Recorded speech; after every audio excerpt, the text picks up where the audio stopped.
Hey, good evening. How are you? How have you survived this heat wave? Because in the UK, at least, we have had an absolutely amazingly hot time, haven't we? We have had temperatures of over 40 degrees. That doesn't sound like the UK. It sounds more like, well, Egypt or somewhere like that. But it is the UK. Things are changing. Things are changing fast. And it's not only the climate that's changing fast, and it's not only the weather world that's getting hotter.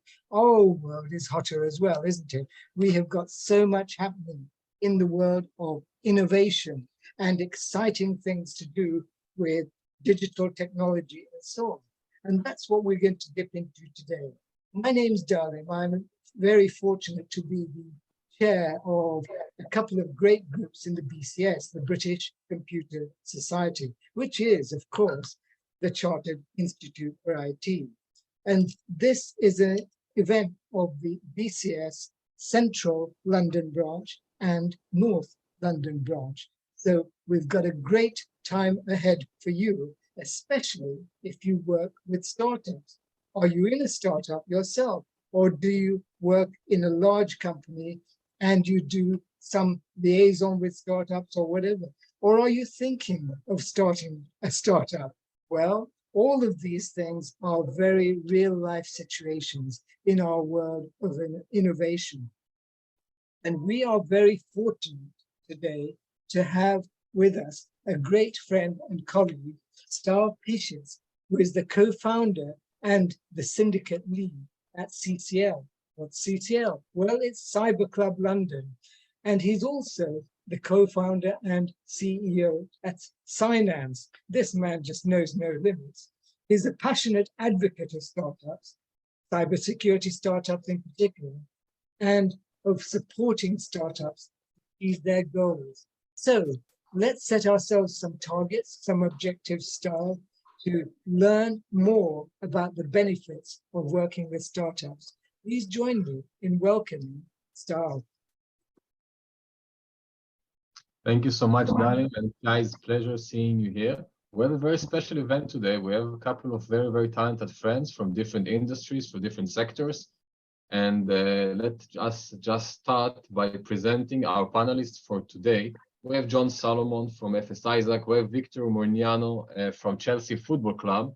We have Tal Mozes, a serial entrepreneur and cybersecurity professional and founder of Mitiga, incident response company. Maxim Dressler, CCO and co-founder of Vaultree, a startup in the encryption phase. So the people are quite diverse today, and we're going to speak about innovations and startups, especially in cybersecurity. So I will start by letting the guys presenting themselves, and then we deep dive into today's panel. So let's start with you, John. Hi. Thank you for having me. My name is John Salomon. I am Swiss, as you can hear, and I live in Spain. I'm the regional coordinator for the Financial Services Information Sharing and Analysis Center. This is an industry consortium for the global financial sector with several thousand member firms around the world.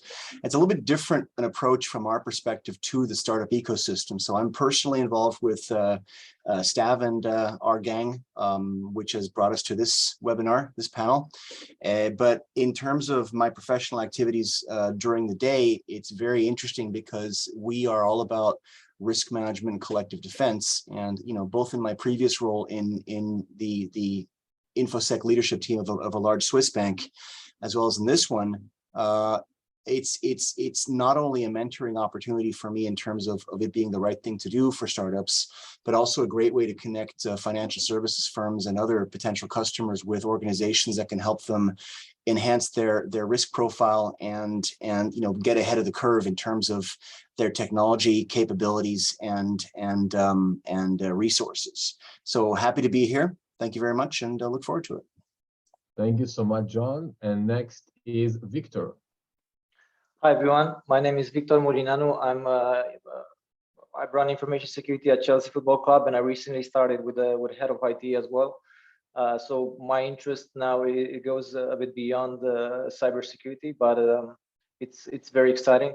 For those of you who don't know, usually when I talk about Chelsea Football Club, everybody just imagines the players and the football side of things. But actually the business is way more complex than that. It's actually evolving into a technology company with everything we have in various areas of the business. So I have come from a mostly corporate background. I have almost 14 years of corporate experience behind me, mostly in cybersecurity, but it's expanding more and more within the IT, the general IT side of technology. My interest with the startups started around 6 years ago. I tried starting a couple of companies, and I successfully started a company around travel, but also started some companies. I was working on some companies on fintech, but now I'm mostly focusing on mentoring new startups. So I'm currently mentoring a number of startups in the area of data protection, also application security. So yeah, hopefully it's something that will expand. I love the fact that I'm also learning through this journey, and I'm able to share some of my experiences to the younger generations. Thank you so much, Victor.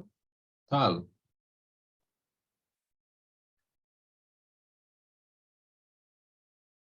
Tal, you're on mute. All this technology. Yes, thank you, Stav. Thank you for, it's a pleasure to be here. And as you can hear by my accent, I am Israeli, even though I'm living in the UK for the past 5 years. And because I'm Israeli, there's no wonder that I actually know Stav from before that. As you all know, us Israelis know everybody in 2 degrees of separations in Israel. I've been an entrepreneur for more than half of my life, so almost 9 years now. But in 1999, I started my first company. I used to be a developer, and I built a software house for mobile apps in Java and Symbian back then. And I sold this company and the IP separately. Then I started another company for application security pen test called Hectics in 2004.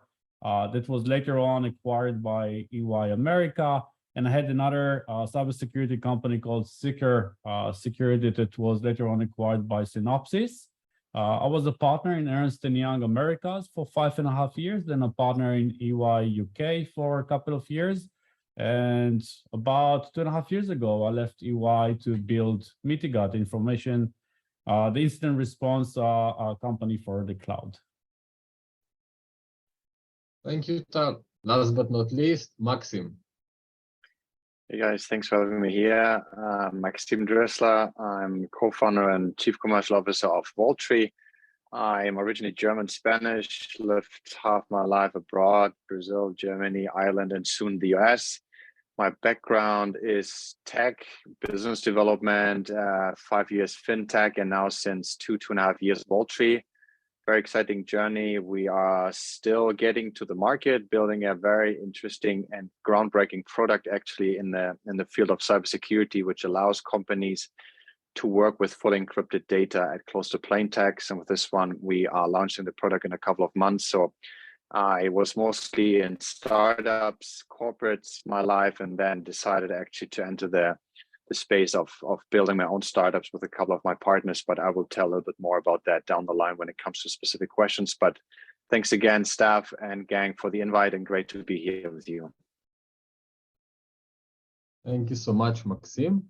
And now that you know everyone, we can start with the actual session. And actually, let's continue with you, Maxim. What made you to become an entrepreneur? You worked in several industries. You performed several roles. What made you to choose this road, which is not the easiest? It's absolutely the best role I ever had, but at the same time, the hardest ever, because it's like a constant challenge. But actually, I think what would be life without challenges? Therefore, I think we just grow with the challenges we have. But it was mostly that after many years building up markets and leading sales teams and an MBA, I thought like whatever other people do, I can try and do it myself. At least one I can say I try. Right now we've been trying and are very successful on this journey so far. Did a seed round and are close to another round. So things look good. But I think the main reason was to become my own boss, really build something with outstanding people and solve a big problem, and not just be an employee. And with this one, also really build up a global network and really change what we call the big heritage, a big goal in our society. Really tackle this and really work with outstanding people and learn every day. And this one, so far from a corporate perspective, I didn't have the chance, and this was one of the main reasons why I chose the startup entrepreneurial route. Thank you, Maxim. Tal, I think Mitiga is your 5th company, isn't it? If I counted correctly. Not number 4. Number four. Yeah. And like for you, it's quite natural to spend 9 years out of your kind of half of your life on startups, right? Now, for me, it was all about work-life balance. I wanted to do something that doesn't require a lot of time and effort, and I can sit home and relax without investing too much. No, I'm just joking. I think that for me, building a startup is part of my DNA. I'm really bad in taking orders, to start with that. I try to work with big corporations. I'm not saying that I didn't enjoy it. I enjoyed it, but I will always been looked at as the bad boy of this big corporation, always asking the wrong questions in the wrong times. And when I don't understand the logic, it's hard for me to operate. And I really like to create something or build something that makes an impact. Now, I'm not gifted with a lot of creativity like you would find with artists that can create something out of nothing. Like composers or authors that just create arts of nothing. And I'm jealous with those people, musicians and so on. But I'm pretty good in 2 things, I think, in my life. A is connecting a lot of good people together and surrounding myself with much better people than I am. And B is connecting existing dots in a different way. And I think for me, this is what startups is about, is making an impact through understanding who are the right people, trying to bring those people together to create a big impact and take something and create it in a different way. And this is what drives me every day to do what I do. Thank you, Tal. Thank you for that. That makes perfect sense from what I know. Okay, cool. So moving on to the next point. And that may be a question for you, Victor and John. Like, why do you enjoy working with startups? Maybe Victor, you can start with that. Well, as the guys mentioned earlier, I think everybody, well, not everybody, but I had that feeling as well. I wanted to sort of get out of the box I felt I was in with my jobs, with my roles, and I wanted to do something a bit more. I wanted to feel like I'm creative. That's one of the reasons why I started looking more for this environment of people working in startups. I wanted to actually, for a long time, I wanted to start my own company, and I got really close to that a couple of times. As I mentioned earlier, I was even successful with the travel one. But it's one of the biggest challenges I had was like figuring out what I have to offer to startups, because when you go try to find a co-founder, it's like, okay, what are your skills? What are my skills? And because I was mainly interested in tech startups, I realized that, I'm really not that tech. Yeah, I'm not really a coder. So then the question is, okay, so what are you offering to startups?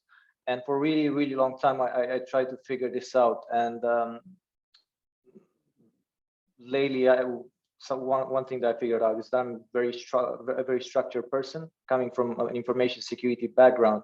It's something that you kind of develop, like you develop analytical skills, but also through the projects that I was involved in, I gathered other skills like project management. I learned about marketing. I learned about how to find customers, how to approach market, how to develop a go-to-market strategy.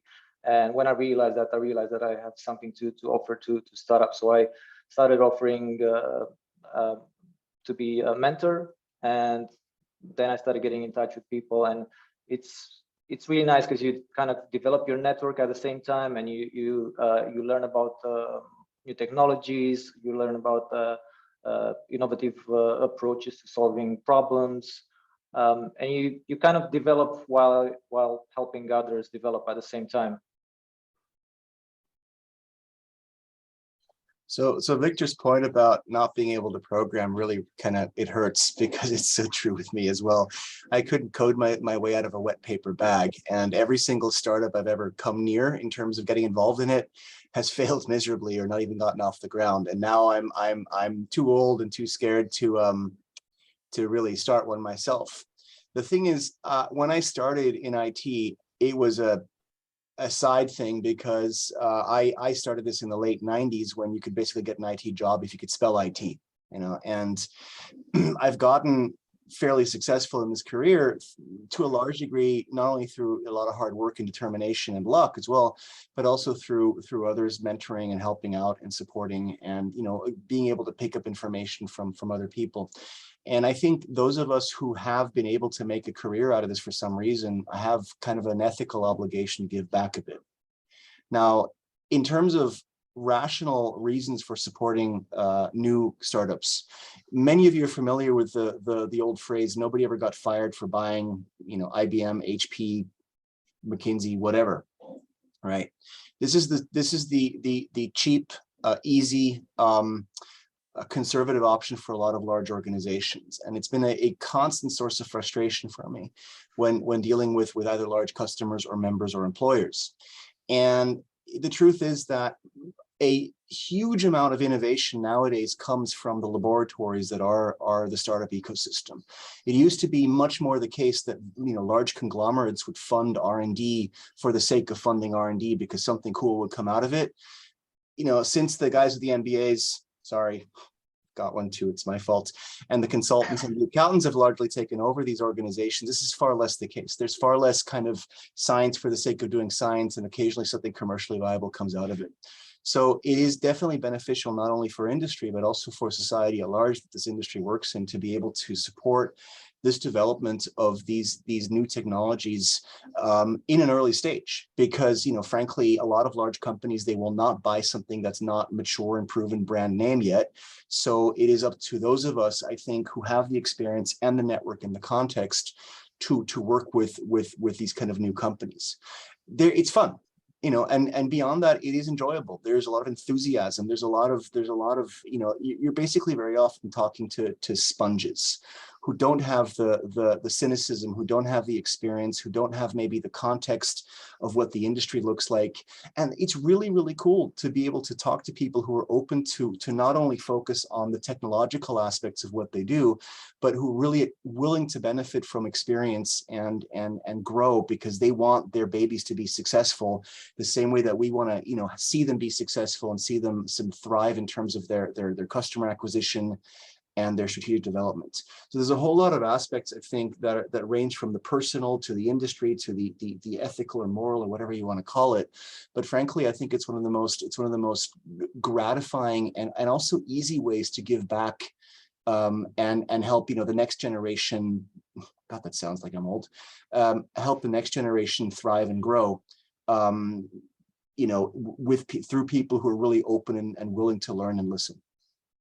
John, I just want to add something to what you just said earlier about coding, because struggling with this problem, I kind of ran into the concept of low code, no code, and then I realized, oh, there's a solution for everything, So that's one thing. And the second is, you mentioned that nobody got fired for IBM. So what I would add to that is, for example, to my role as head of IT at Chelsea, I have this massive infrastructure problem. So my issue is I'm having to solve these huge business issues under some constraints, which are usually budget, right? So I need to get sort of creative in solving some of these problems. And usually, working with established companies, half of the price there, as you usually know, is just their brand. Secondly, not all startups are beginners. A lot of the time, startups are like very, very experienced guys that just start a new venture, and it doesn't mean that just because they're technically a startup, they're not good at what they're doing. So that's something to consider.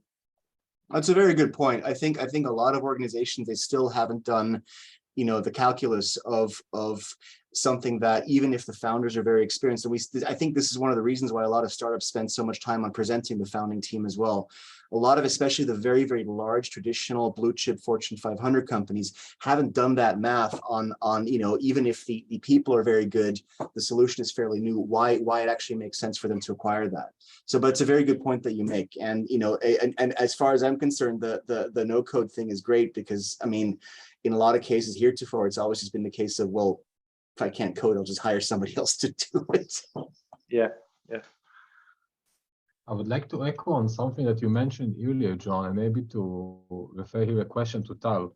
Tal, you started 4 businesses, and these are just the official ones, and you invested in quite a few. So do you think now it is easier or harder to start a startup than, let's say, 10 years ago? It's a good question.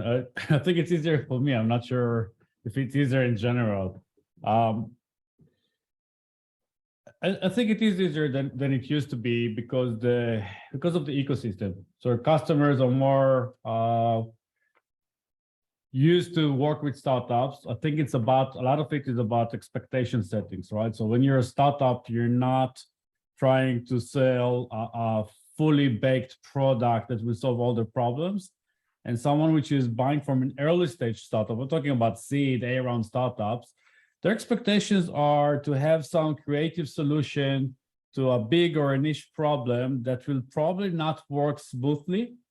And they understand that, and they have the resource to work with the startups and understanding that not everything will be 100% as it should be. And this understanding wasn't there in the market in the end of the 90s, for example. Expectation settings were never good. And when it doesn't matter what stage of startup you were, you will always be expected to sell a fully baked product. And if not, you're going to ruin your reputation. It's going to be harder and harder for you to sell. And without customers, startup worth nothing because they don't know what they do. You can't build a product in vacuum in a closed room. You have to be with client interaction from day one. So I do believe it's easier in that sense. The other part of it, of course, it's getting funded. There's much more money in the world being spent on startups than there used to be in previous years. I know that now we are in a funny time since the beginning of the year, and those money spending vehicles are tightening their spending belts at the moment, but there is a lot of money looking to be landed on startups, and it's much easier to get funded based on a presentation and good resume versus 20 years ago when you have to come with some working demo and not just a video of something that might work or might not to get funded. So from those aspects, I think it's a bit easier. Thank you for that, Tal. Moving on, we discussed, and also you discussed, Tal, about the pushback and challenges of startups working with large organizations. And the question is, it's something which I would want to address to Maxim about how to manage these pushbacks. How do you guys in Vaultree manage these pushbacks that other large organizations have towards you when you present them your solution? No, it's a very good question. I mean, there's different parts of the game because depending on in which stage you are. So we are close to the general availability. Of course, this one we are closer, but when we started, you pitched the idea, and probably Tal knows this better than I do in detail because he's on his 4th venture. It's like you start with an idea and then you try to sell this idea. And of course, at the beginning, everyone's like, no, this won't work. So a lot of people, but as we're moving, as we mentioned here, so and startups are way more recognized in the society because they are adding a lot of value.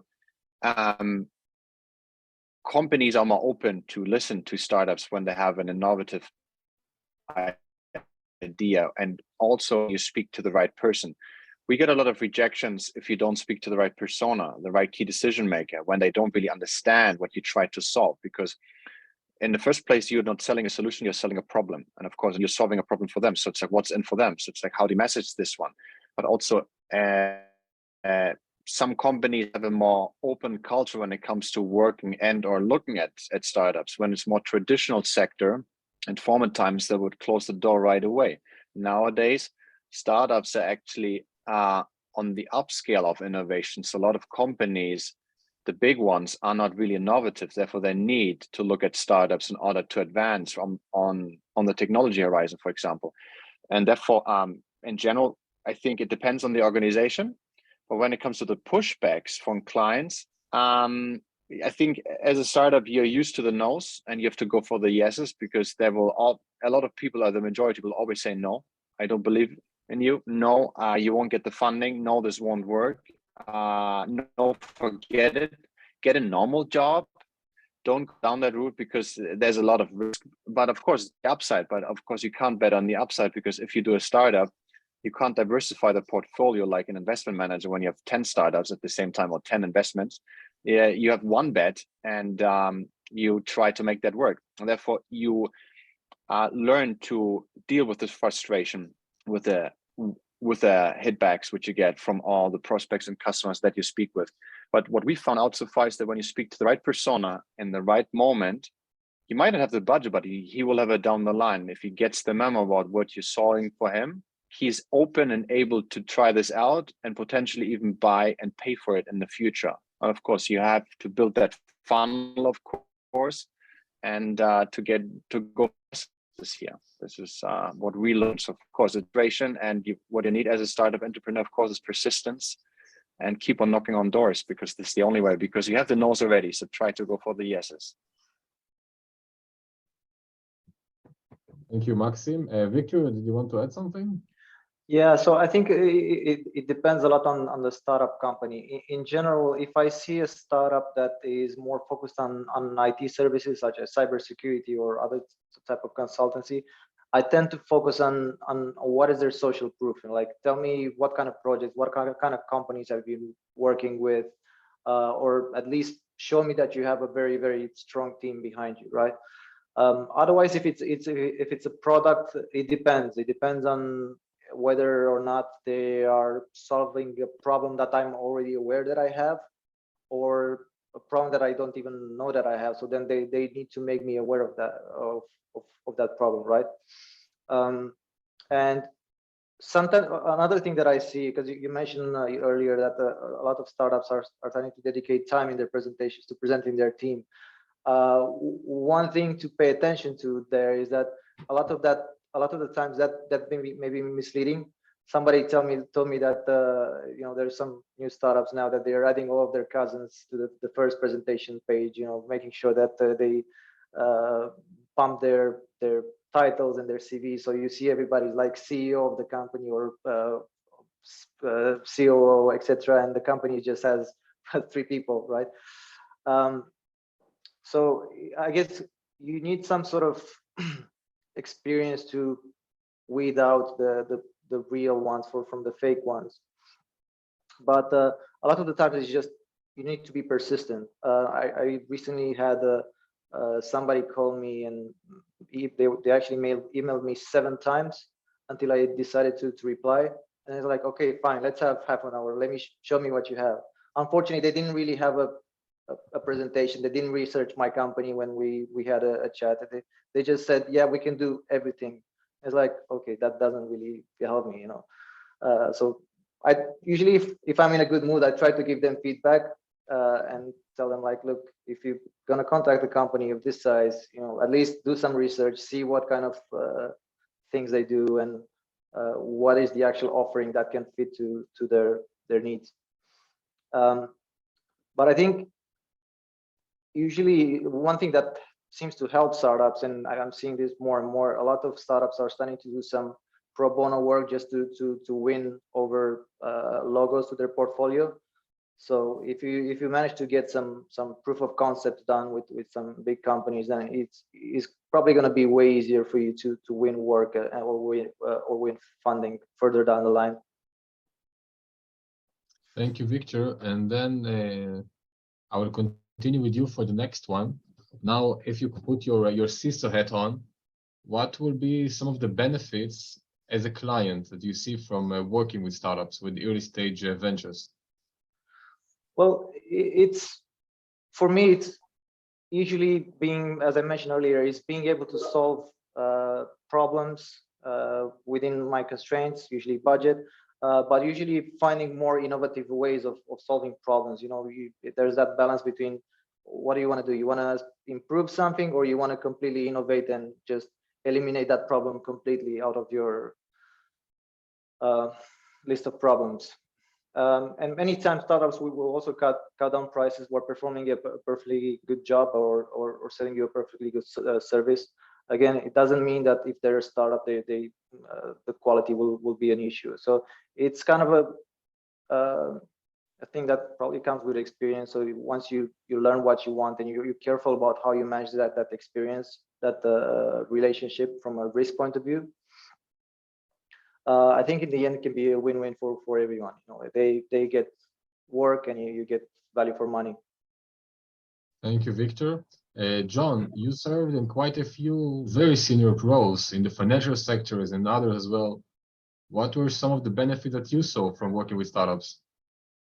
I mean, remember, a large part of what anybody in any management position does is fighting with the accountants. And that brings us to, you know, money talks and you can fill in the rest. So a lot of times, especially with earlier stage solutions, it's cheaper, or it's just less expensive than a fully mature product. I've never understood organizations that would rather throw 5 million at something that, you know, is 3-4 years old / mature than throwing, you know, 50K into something where you know, they get an early stage, maybe buggier, maybe not quite as mature solution. But then comes the second part. You actually are able to have a hand in shaping that. And this is why it's so impressive when I see some of the large, you know, again, these blue chip companies around the world that are working with regardless of the maturity of the leadership and design team, these early stage startups, where there's still a lot of technological polishing to be done, because these are the organizations that understand that you basically get to twiddle all the knobs. You basically get to customize this for a fairly low investment compared to what you would spend in the long run on a more mature product. So you're basically getting yourself a bespoke solution at a fraction of the cost that you would spend on developing something in-house, which you can then, you know, which is probably going to be obsolete in a few years. Instead, you have an organization that is benefiting from the experience and the input of multiple clients, hopefully, and is going to be invested in continuing to develop this, even maybe after it's sold or goes public or whatever. And you've got the benefit of having had, you know, all of your requirements considered from the get-go when this thing is brought to maturity. And I think this applies to, you know, all levels of startups, because, you know, once you no longer have input into how this thing is designed and how this thing is customized for your requirements, can we still call it a startup? Oh, I fully agree with everything that was said here. Yes, startups are hungry, they're dynamic and agile, and will customize the solution to fit your needs. This is why they need the client's interaction. So you have a direct opportunity to influence the product roadmap. This is absolutely true and super, super important. There's another factor that I just wanted to add, that by using a new innovative technology, you might gain a competitive advantage in your industry landscape. If it's cybersecurity, you know something that your attackers don't know. You have something that they're not aware of. If it's anything else which is not cybersecurity, which you can do better, you can enter a mega trend faster than your competitors. You can really use startups to gain this competitive advantage. And I've seen really big blue chip companies managing those programs really, really well. They're choosing the companies that will actually help them gain this competitive advantage. I want to say something to that. That's a really, really good point. I made a slide once. I can't code, but I can do PowerPoint, that showed basically why we do insert aspect of information security here. And it starts out with the geeks doing it, goes into, you know, good practice, then regulatory pressure, then it becomes a part of risk management. The ultimate goal is because it's a value driver for the business. It drives your business. Currently, there are vanishingly few businesses and even fewer, I think, customers who understand the value of information security as a differentiator for businesses that they work with. This is going to change. Remember, we're still at a point in time where people are voluntarily giving their information to Facebook and their friends, right? But I think I really want to, if I could make one prediction of InfoSec in the coming 5 or 10 years, maybe before that, hopefully, is that exactly what Tal just spoke to is going to become much more of an understanding, not just in the InfoSec leadership and maybe for the CFO, where information security professionals and the CISO becoming increasingly a business function is able to quantifiably map control implementation effectiveness to business risk metrics, not just InfoSec risk metrics, but the business guys, the guys that are responsible for actually growing the revenue side of the business are able to turn that into a marketing benefit, into something that tangibly underscores the ability of the business to make more money because they can show more security. This is going to be a huge, huge, huge driver for startups to market themselves to potential customers. We're not quite there yet overall, I think, unfortunately, but I think we're definitely going to be getting there soon. Yeah. One thing that I want to add about innovation and working with startups, because it's something that I'm seeing in the sports industry, in football right now, especially in areas like sports science. How do you measure player performance? How do you craft training plans based on what you measure, etc. So I'm seeing a lot of innovation, a lot of startups in this area, and clubs are fighting for new innovative ideas because it gives them the edge on the field. And so you're literally seeing like improvements on the field based on the technology that you use, which is something really interesting to see. It's a measurable competitive advantage, isn't it? Yeah. I think Maxim raised his hand. Maxim?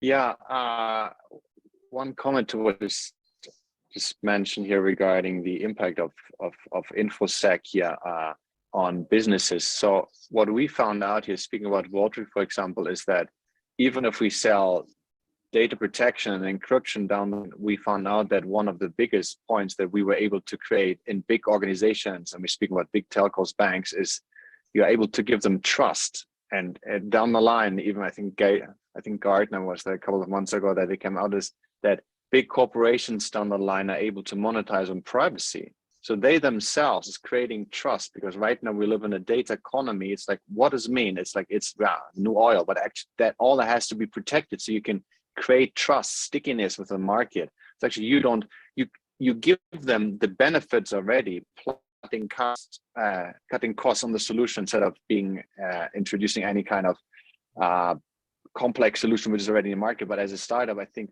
you're really able, one thing what you guys also mentioned before is creating something tangible for the solution, which is simple to use, which is often cheaper. So you give them a budget already, plus you can create that further layer of trust, privacy, which they can actually monetize on. This is a lot of companies that we are speaking to are giving us that feedback already.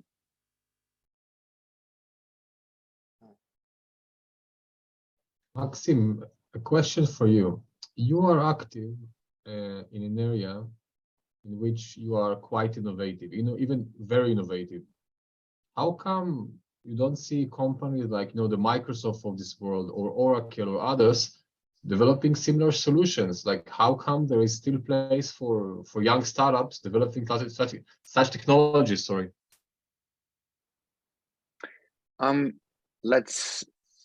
The first of all is that it's not on their radar because it's a niche solution that we are building, which will have and it's already having significant impact.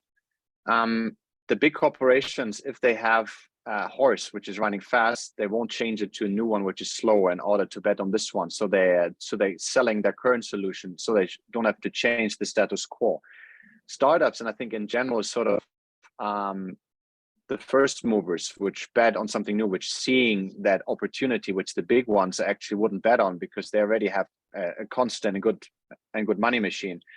And we also found out that the big ones, just because they are looking or are in specific spaces and are market leaders, doesn't mean that they're the most innovative ones, because mostly they're so big they can't really move quick. And I think you guys mentioned this also before, that you're like a squad, you're like a small guerrilla team, which is really attacking a specific spot. You're moving very fast and you can attack and you can adapt. And this is the learning curve, which also Tal mentioned before. It's like you adapt to the client's needs. And with this one, sort of adapting the itself, as well as finding that sweet spot, that niche spot, and then building out. I think this is sort of one of the key points when it comes to finding that gap for startups. This is also what we did. And right now we started as a non-recognized brand. Right now we are speaking to some of the biggest companies in the world and are testing with them. So actually everything started with building that trust, recognition, and then getting out there, getting feedback, and getting to. John? Yeah, sorry, couldn't find the mute button here. Were you finished? Sorry, your audio cut out. Yeah, John, go ahead. Okay, yeah. Has anybody here who has ever been part of a decision-making process in a large corporation will know that design by committee simply doesn't work, right? And I think the fundamental issue is that, especially in large organizations, nobody will thank you for going above and beyond what is in your job description, and the fuzzy factors are very, very difficult to justify in terms of why would I go above and beyond that and risk my career? You know, these are people who have kids in school, have houses to pay off, etc.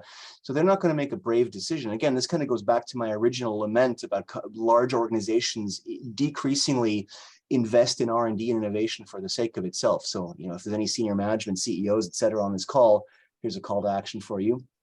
But if you've ever been in the part of any decision-making process where there's a lot of senior management, even very senior management in a call or in a meeting, they can't make a decision.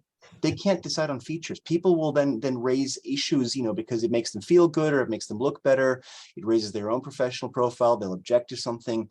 All of that comes together and just slows things down. So even if there are people in a big organization who are aware of this very, very rapid technological change, they won't be able to quickly adapt to implementing this. And as far as the actual technological change itself is concerned, I mean, when I'm in some of the meetings with the CISOs from especially the smaller, more agile companies, I'm turning 49 next month, and I half of the coding languages, half of the standards, half of the frameworks I've never heard of. You know, I'm still stuck on you know, OSI model fundamentals, things like that, and C. And you can't expect the kinds of people who lead large technological organizations to kind of maintain that level of awareness of what they need to be paying attention to when adapting to these changing technological landscapes. Just cannot happen. It's impossible. Well, I think one thing an interesting thing that I'm seeing is a lot of startups are actually starting from the big players in the market. You know, you have a team that is usually working on a product and it's like, oh, I think we should do these functionalities or these new features, but then the overall project team or the whoever's sponsoring it says, no, we need to focus on this. And then they go out of the company and they develop their own product, right? And another category of startups is people working in a particular area or industry that they realize, oh, hey, I'm seeing this problem and there's nobody solving it, because they're the closest to the problem. The big players are not there, right? Because they're like 3 layers above or on focusing on something else. So I think that's one of the reasons why they're not in a position to rapidly identify new problems, because they usually focused on something and that keeps them busy. I agree with all of that. I want to propose a different way to look at what you said. It's the way I look at it when I'm analyzing different technologies for mature organizations. And I'm taking 2 assumptions under consideration. The first of them is that Fortune 500 companies or FTSE 200 companies have built their security posture with patches, right? They didn't just thought about it all in advance and planned it and say, okay, this is what we need. They started with one thing and then they understood they need another thing and then they need to invest something else. And then it's not always that everything is orchestrating well together and syncing at the same tune. And the other thing is that every organization have at least 3 different security belts. They have the mandatory security belts. I cannot be caught without a firewall, right? Everybody has a firewall. This is the mandatory security belt, or a highly regulated industry like healthcare or financials or critical infrastructure. This is all mandatory security belt. And over there, I bought big name products, the IBMs of the world, right? To make sure that I got my base right. And over here, sometimes it's very easy to replace these basics because sometimes I'm paying for a cannon to kill a fly. And if someone will come with a fly trap, I might buy that instead. Then there is the advanced security belt, to Victor's point of a solution that nobody is addressing at the moment, and there's a big gap for more mature organizations that have the advanced capabilities. They're going the extra mile. This is where the majority of the startups, I think, are aiming to go to the advanced maturity belt, advanced security belt, for companies that understand the need and they've recognized the need because they worked for a corporate and they worked in a security team or DevOps or SecOps, and they understand there's a gap and they didn't find a good solution, or they started building this solution for this corporation and they said, hey, that's actually more than a feature. That could be a product. I can build this and I want to build it and I will have my own company and build that. And then the last but not least, there is also what we call the innovative security belt when we talk about a competitive advantage. So usually it's in the innovation part. And not all organizations are open for innovation. I remember when I was a partner in EY, we actually tested it and we checked how many organizations will be innovative or early adopters, and it was only 14% of the customers we talked about have this innovative capability and early adopters of technology. Usually over there, there's a lot of market education because you're educating the clients that either they can do stuff differently or there is a gap that they were not aware of. And once you're pointing it up with a torch, now they can see, okay, there is a gap and actually it does make sense. And the innovative security belt is usually the hardest one to penetrate of all. But there's gaps in each one of those belts as long as you understand which strengths you can play best. Remember, Tal, that 20, 25 years ago, what you're talking about, what was your term for the basic, I think it was? Mandatory security. Mandatory was the innovative, firewalls, IDS, VPN, stuff like that, which is bread and butter nowadays. That was cutting edge, right? Absolutely. That was, people would say, why the hell do we need firewalls? Or, we had an audit finding and we need an what's an ISD, right? Yeah.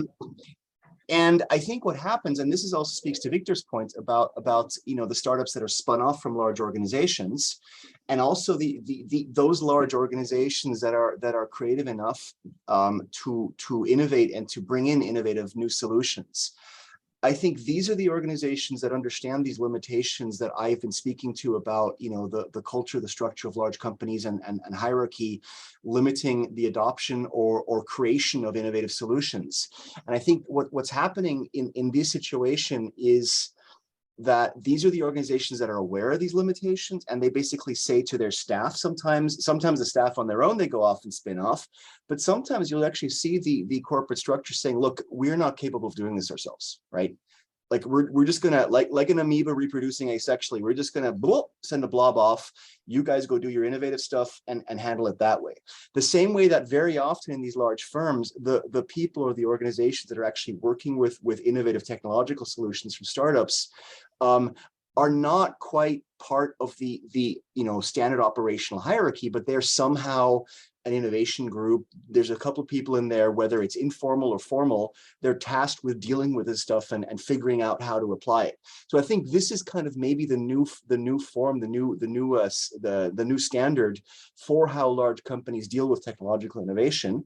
Right? They simply recognize that they, in their own internal nice PowerPoint structures, they can't do it themselves. So we either have to spin it off the same way that we very often have a wholly owned outsourced IT provider, or we kind of internally have this kind of separate, DARPA or, equivalent, whatever, that deals with special projects, and you guys go and do your stuff and we just kind of leave you alone.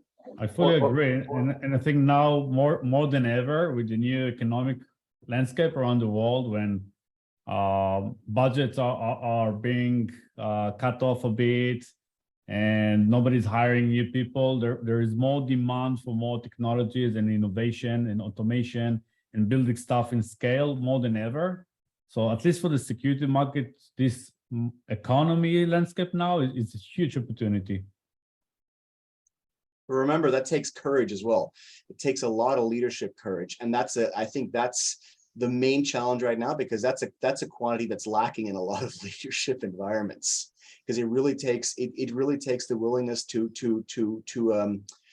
take risks to be able to do that, to invest in technological innovation. Well, I think we're seeing more and more of that. So you're getting what's it called, innovation as a process. A lot of companies are introducing this at the moment, but it's also very risky as well, because there's a high chance that whole internal venture would fail at one point. So that's why a lot of companies are not even trying. They just go buy something that is really already working on the market. And I think that's the approach that the big tech companies are taking. They're not wasting any more time playing with stuff. They just like, oh, these guys found a solution, let's buy them. It's way easier.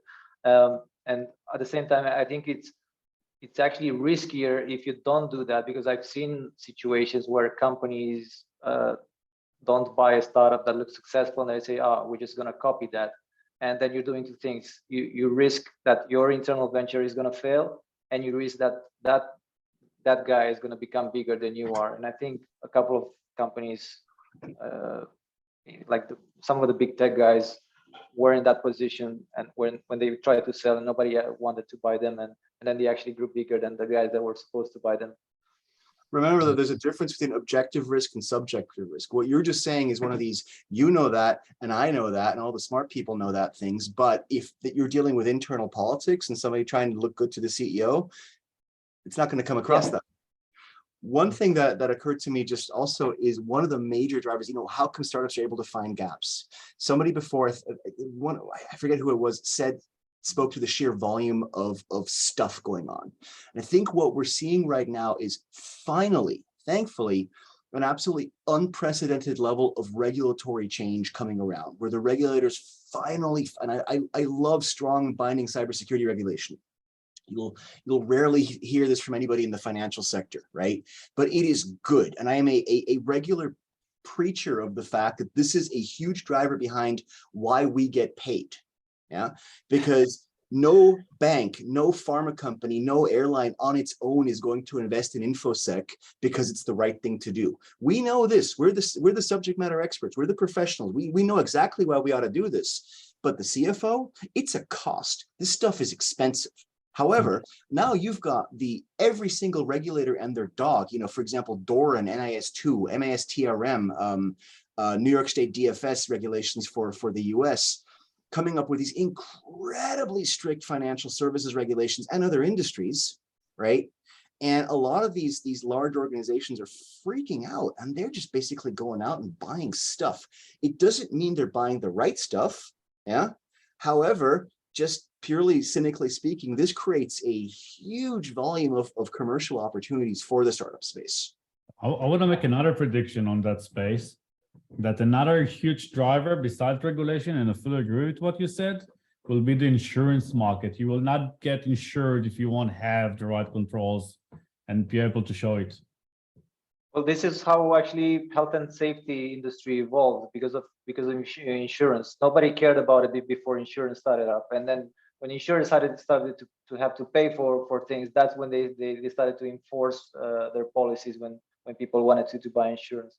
And to add to what you just said, John, I think GDPR, for example, did a lot to the information security industry. It didn't really help with privacy, I believe, because privacy is still bad. And I believe, as opposed to what you said earlier about security improving, I think in the future privacy will become a luxury. So I think we are really at a crossroads with it. Hope not. But I think, yeah, GDPR really forced companies to have a look at their data, and then once they had look at the data, they forced them to actually drive value to it, not just hoard it and hope that someday they're going to use it. So it really drove industry improvement, and I think a parallel here would be the space race, right? People didn't really have anything to do on the moon, but just by trying to get to the moon, they developed technology that we're still profiting from today, right? So it's the same with cybersecurity. I think we need to have a whole separate webinar or panel on the whole impact of regulation on these topics, because I think we could talk for 2 hours on that alone. Thank you, John. So, Maxim, you think that the drive for insurance and regulations helped Vaultree to get the traction we're currently having? Yeah, I didn't want to make a comment because this would be another 30 minutes here, but yeah, absolutely. So we found out that specifically with our solution, just speaking about ours, that if data is always encrypted, is always secure, companies, and we're speaking about and all these companies are harvesting more and more data, they can drive down the cyber insurance. Actually, you give them directly a budget to buy your solution. So for them, I spoke once with a CFO of a big online travel agency. He didn't understand the solution, but when I gave him the budget, he's like, where do I sign? It was a very interesting thing. So it's like, so therefore we're also partnering with a lot of insurances globally. And because down the line, it's like, we are more and more in a tech and data-driven economy. So actually all the data has to be secured, and we are still riding on old standards, right? Why is that? Because the old standards still work, but the old standards are constantly breached. So it's a paradigm shift, which at the same time, and the majority of the cases are coming from the small ones, because we mentioned they're agile, they're trying out things, they put some balls on the table, and it's like, well, let's do it this way. They think it through and they adapt to the market, and therefore they move faster. And this is then they will be the new incumbents. They will challenge the old standards, and they will be swapped out, because if in the past data had to be decrypted to be worked with, in the future this doesn't have to be the case anymore. So I believe that we can really make an impact, because always remember, guys, ages ago there was no Apple, there was no Microsoft. Right now they are the biggest ones, and even the ones which were the biggest ones 30-40 years ago are now the smaller ones. So actually there's a constant evolution. It's like in nature, right? And that's how you adapt, and either you learn to adapt or you die. And specifically in tech, the evolution cycles are going faster and faster here. But by the way, last year, I don't know if you guys noticed this, but for me, it was the first year where I noticed cyber insurance companies starting to pull back, because they realized that they were getting overwhelmed. And I started seeing differences in the way they ask questions before they actually give you the policy. They're way more strict now. They do a lot more checks. So I'm predicting that the next regulatory push will come from the cyber insurance industry. Thank you for this note, Victor. Getting back to the question here, and maybe another one for Maxim. Maxim, when did you feel that it was the right time for you to go and see actual clients and getting this traction? Well, I mean, the right stage for us, it's like depends, of course, because for us, it's like at the very beginning, the idea started with speaking to clients about gauging what is their problem, and to understand it, to adapt it, and then to fine tune that. But I think it's always because you're always selling, you always try to close, and you always try to adapt the product. And this is like a constant learning, the feedback. It's what Tal mentioned before, sort of adapt, build something specifically for them, and then you can sell it. So, but this is already the learning curve. And for me, it depends, I think, on the company. But for us, it was from the very beginning, and it's a constant. We speak with dozens of companies on a monthly basis, and with this one we get the feedback and we adapt the product and so forth. So there's no right moment for us. Thank you for that. Thank you for that, Maxim. We're getting to the end of our session, and I would like to summarize with the last question here, and really allow you each to kind of give your final note in just a few sentences on how would you recommend a client company, to choose the right partner for them, to choose the right startup to work with, because there are so many startups in so many industries. And if you were the CTO or CISO, or some of you are, or the CFO of a company, how would you base your decision? So let's start with you, Tal. With me? Sorry, I didn't hear you. Yes, with you. Well, if I was in the shoes of the buyer, I would definitely check first who are the founders. I think, the security market is a very small swamp. Everybody are connected to everybody. So I would start by asking for reference or checking my network about the founders and what they think about them. Then I will look at my roadmap and what are my investment for this year. Where do I need to be better than I was last year? And there might be an amazing solution for something, but I'm not going to invest any resources there because I already solved that. Maybe it's not 100%, but it's good enough, but there's somewhere else more urgent for me. So it's understanding my roadmap as an organization, what will help me most to get to my roadmap. And then usually it will be what will require the least resources from me. This is something I see from a lot of customers we're working for. Customers that are afraid that you will consume a lot of their resources, their time, usually will work with someone else that will not require as much from them. So if you ask for a lot of access rights, you ask for a lot of different people. If you ask for multiple buyers to all buy into one solution, because sometimes your solution could go into DevOps and security and R&D and others, and bringing all those people together in a room to agree on something is sometimes impossible for bigger organizations. So usually the more simple it is, solving a specific solution that you problem that you understand that you have and it's on your roadmap will be the way to go forward with the right startups.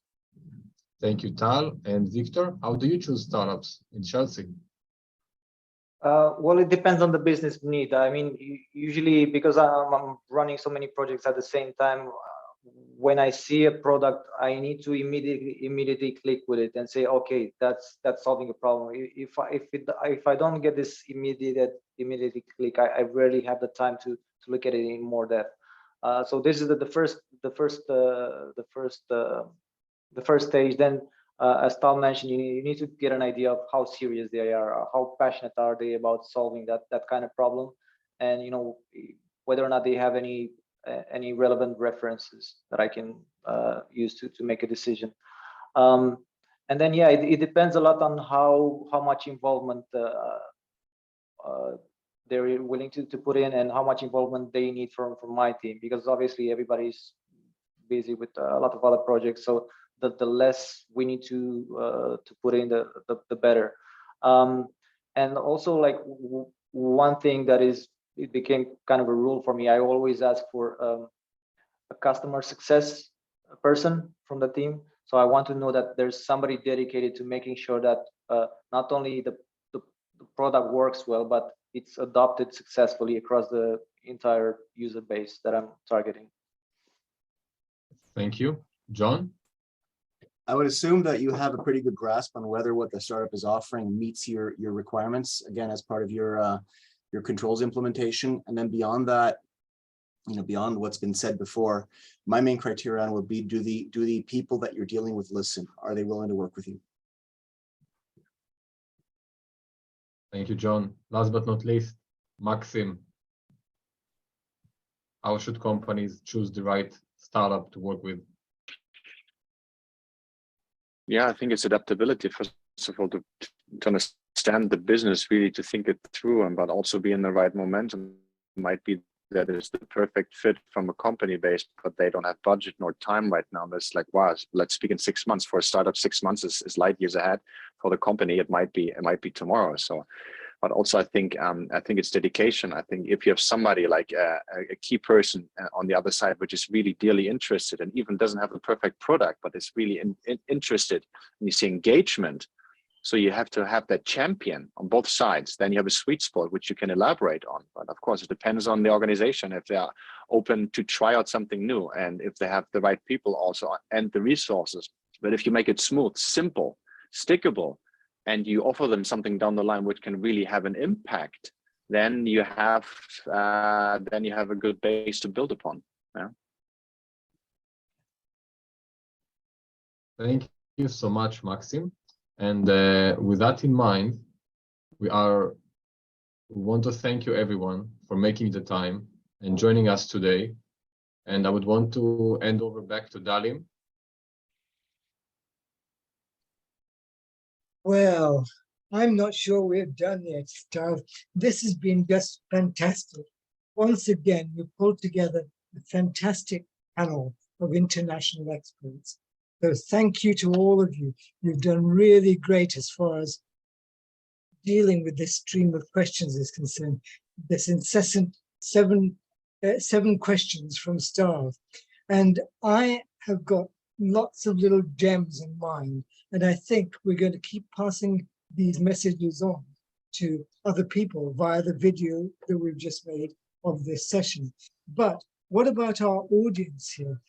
Do we have any questions from them? Let me reach to my good friend and colleague, David Grundy of Central London branch. David, any questions? No questions yet, but if you do have a question, please type it in the Q&A box or in the chat. Okay. Well, you have had so many gems of information that probably you need a little bit of time to digest all of that. But Stav, let me ask you, if we get questions, ideas, points from people, can we pass them to you and you process them either yourself or with your great colleagues here? Of course, darling, feel free to send us our questions, send the questions. And also, dear speakers, Tal, Maxim, feel free to share your email addresses if you want. So people can also reach out to you directly if they want more information about Vaultree or Mitiga. Also feel free to share your details here. And we're here. Well, everybody, you've got some great names to reach out to them. You can see their names on screen, but Stav is my #1 contact in this. Through Stav, I can direct your questions to our great panel of speakers, and I can also recommend that you check them out. Check them out on social media, see what they're up to, check out their companies, learn about these wonderful cyber ventures and small startups and so on that they used to be part of, maybe are still part of, and learn from them. It's a fantastic opportunity to learn and network here. So do take advantage of it. We too, of course, want to encourage all of that, and we do so in our series of events that we have.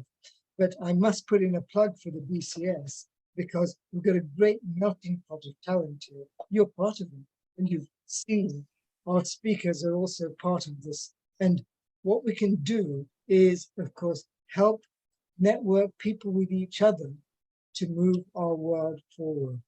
Now, in terms of BCS, if you think this, the professional body for IT in the UK and in some other parts of the world, is something you'd like to be part of, get in touch with me because I have a 20% discount code that you might be able to use to sign up for some of the grades of BCS membership and thereby to network, to